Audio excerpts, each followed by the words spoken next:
For et par år siden tænkte, det vil være en løftestang politisk for alt, hvad der skal ske i Danmark.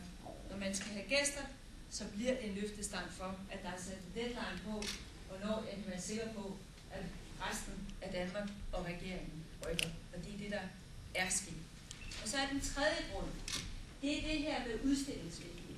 Det er et mega udstillingsvindue, og der er nok ikke nogen, der får så meget glæde af det udstillingsvindue som Dansk Filmindustri. Jeg møder i hvert fald repræsentanter for jer overalt i verden, og jeg kan sige allerede nu, så går der ikke en uge uden, vi har mange hold udenlandske journalister, bare lige på mit kontor. Og nu vil jeg altså gerne, nu forstår jeg, at jeg får den lange version med, jeg tror også godt, vi kan bruge den korte version af filmen her. Fordi de har tit været vist til Samsø og forskellige andre steder, jeg ved også, I har besøg heroppe. Der er så mange, der kommer.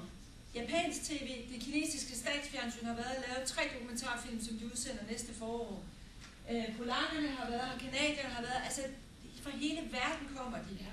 Og så spørger de jo over hos os, hvad har I at vise frem? Så jeg synes, den der engelsksprogede filmer med folk, vi kender, Shailene Blade og ikke mindst Jeremy Rifkin, det vil være oplagt, hvis vi kan sende det til dem på forhånd og sige, måske var det noget at tage op til jer. Det kræver selvfølgelig, at I så skal ligesom vide, at det kræver lidt kræfter at lave programmet for dem og sådan noget. Men hvis I er indstillet på det, så vil vi meget gerne ligesom have det med, og så må vi finde en eller anden måde, hvor vi har det og kan maile det til dem på forhånd, så I ligesom kommer ind i deres tankesæt, for de vil gerne høre den overordnede danske historie, men journalister vil jo altså også rigtig gerne have en meget konkret historie på. Så det vil jeg gerne tage med hjem herfra, at vi prøver at få nogle flere journalister i løbet af 09 til at lægge vejen her forbi. Og så kan vi gøre lidt reklame for jer mundtligt, så må I altså selv tage af og bruge tiden på dem, når de kommer op. Men jeg tror, at det betaler sig rigtig godt hjem igen.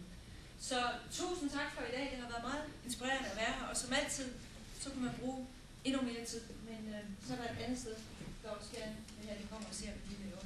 Så tak for i dag. Tak fordi I tog tid til.